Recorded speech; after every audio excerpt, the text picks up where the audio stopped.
رافع ایک بہت ہی ذہین بچہ تھا، بڑوں کا ادب کرتا اور سب کی مدد کے لیے تیار رہتا۔ اسے جانوروں سے بہت محبت تھی۔ وہ روز چھت پر بیٹھنے والے پرندوں کے لیے دانا پانی ڈالا کرتا۔ ایک دن جب وہ گھر سے نکلا تو گلی کے کنارے پر اس کو ایک زخمی کتا نظر آیا۔ کتے کی حالت اتنی خراب تھی کہ وہ اٹھ بھی نہیں پا رہا تھا۔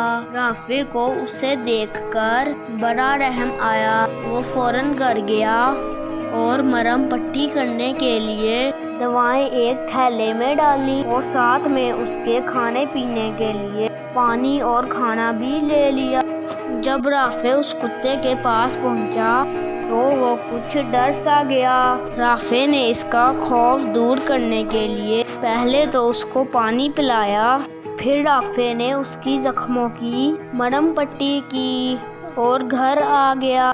دوسرے دن جب رافع اس کی خبر گیری کرنے گیا تو کتا وہاں موجود نہ تھا۔ یہ دیکھ کر رافع بہت خوش ہوا کہ لگتا ہے کتا صحت مند ہو کر اپنے گھر چلا گیا ہے۔ ابھی رافع خوشی خوشی واپس آ رہا تھا کہ راستے میں اس کے پیچھے کچھ گنڈے لگ گئے۔ رافع ڈر کے مارے سہم گیا۔ گنڈے جیسے ہی اس کے قریب آنے لگے تو اس نے چیخنا شروع کر دیا، لیکن وہاں کوئی موجود نہ تھا جو اس کی مدد کو آتا کہ اچانک ایک کتے نے زور زور سے بھونکنا شروع کر دیا۔ گنڈے ڈر کے مارے بھاگ کھڑے ہوئے۔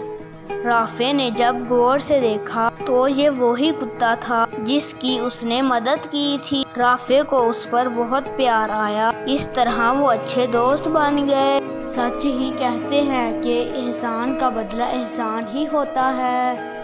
اس پیارے سے سبق کے ساتھ اللہ حافظ۔ ویڈیو کو لائک، شیئر اور چینل کو سبسکرائب کرنا نہ بھولیے گا۔